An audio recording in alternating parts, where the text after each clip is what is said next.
참 예수님, 오늘은 9월 16일입니다. 교회와 구원에 관한 주제로 강론하겠습니다.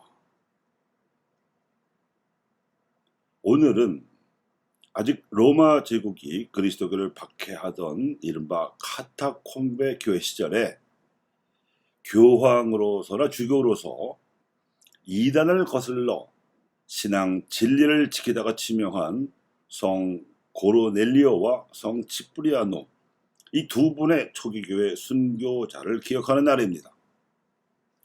두 분 다 이단으로부터 박해를 받고 순교했는데, 치프리아노는 고르넬리오의 교황직을 옹호하다가 치명했습니다. 치프리아노 성인은 북아프리카에서 출생하여 문학과 수사학 등 당대 최고의 교육을 받고 나서 늦은 나이에 사제가 되었으나 서품전에 배운 실력을 10분 발휘하여 라틴 문학의 대가로서 신앙과 교회를 옹호하는 수준 높은 호결한 작품을 많이 남긴 교부입니다. 여기에는 환경과 상황의 배경이 있습니다. 3세기경의 서북아프리카 교회는 로마 교회를 훨씬 능가하는 뛰어난 신학자들을 많이 배출했는데, 아우구스티노와 데르툴리아노 등이 그 대표적입니다. 이 신학자들은 당시의 교회를 이끌어간 아버지라는 뜻에서 오늘날까지도 교부라는 경칭으로 불리웁니다. 이들은 당시 막 피어오르기 시작한 그리스도교의 고대 그리스의 정신적 유산들에다가 로마인들이 개발해낸 실용적인 사고방식을 합하고 자신들의 자부심까지도 발휘해서 고대교회를 풍요롭게 가꾸어 나갔습니다. 카르타고의 주교가 되어 열정적으로 사목 활동을 펼치던 치프리아노는 255년경에 마누스라는 사람으로부터 편지를 받았습니다. 가톨릭 교회에서 세례를 받은 신자가 열교나 이단 교회에 들어가서 세례를 받았다가 나중에 가톨릭 교회에 되돌아오려 할 때 다시 세례를 베풀어야 하는지를 묻는 편지였습니다. 이 편지에서 치프리아누스는 이렇게 답장을 써보냈습니다. 이단자들이 가톨릭 교회 바깥에서 받았다고 주장하는 세례는 목욕에 지나지 않는다. 왜냐하면 가톨릭 교회 바깥에서는 성령께서 활동하시지 않기 때문이다. 교회 바깥에는 성령도 없고 유효한 세례도 없으며 세례의 은총도 없고 그 열매인 구원도 없다. 곧 노아의 방주 바깥에 있던 사람들이 모두 멸망했듯이 교회 바깥에는 구원이 없다. 그러므로 교회 바깥에서 세례를 받은 사람은 가톨릭 교회 안에서 반드시 다시 세례를 받아야 한다. 그 이후 교회 바깥에 구원이 없다던 편지에서 쓴 치프리안의 말은 널리 인구에 회자되어서 격언처럼 쓰였습니다. 그런데 이 격언이 로마법을 본받아 제정된 가톨릭 교회 법에 들어와서는 법적인 조문이 되어버리더니 나중에는 가톨릭 교회 세례를 받지 못한 모든 영혼은 지옥에 갈 것이라는 확신으로까지 변질되어 버렸습니다.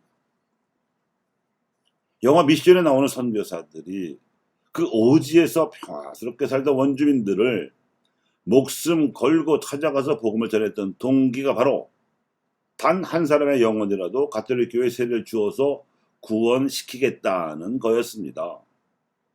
18세기 유럽 가톨릭 교회 영성이 그 지경이었습니다. 그 영화에는 그처럼 나름 고미한 선교 사명을 띠고 목숨 바쳐 헌신한 가브리엘 멘도사 같은 선교사들만 나오는 게 아니죠.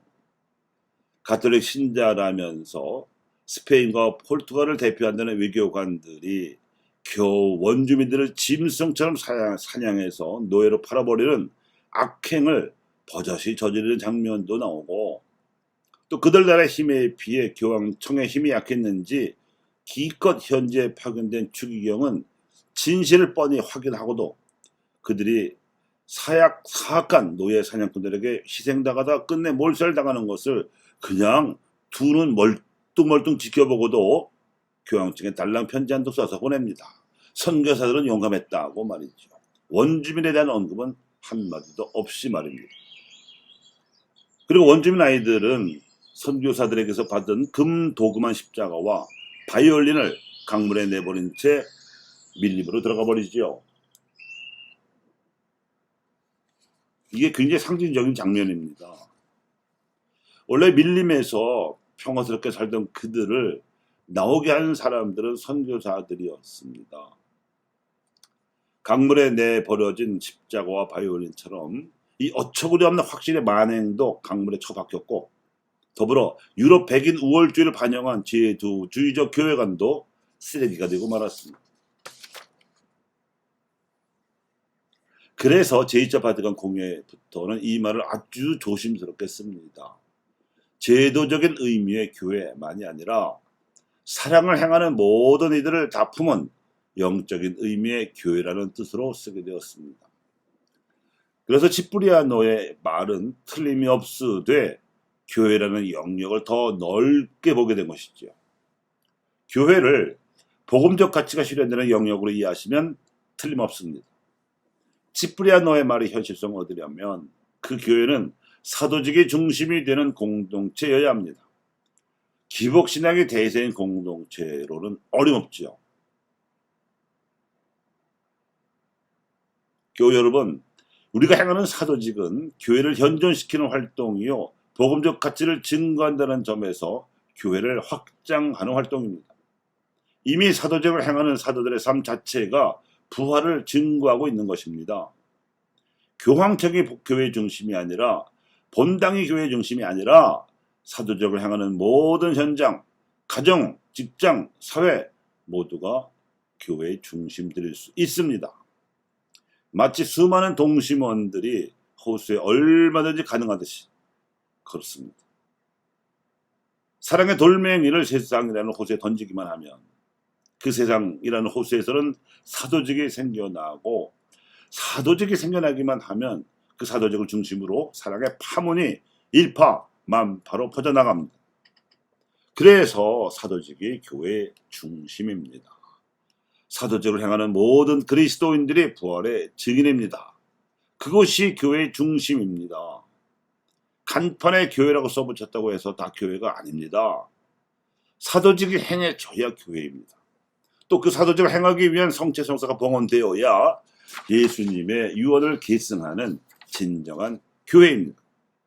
성체성사야말로 순환을 앞두고 예수님께서 제자들이 서로 섬기는 자세로 세상에 진리를 증거하라고 세우신 부활의 성사입니다.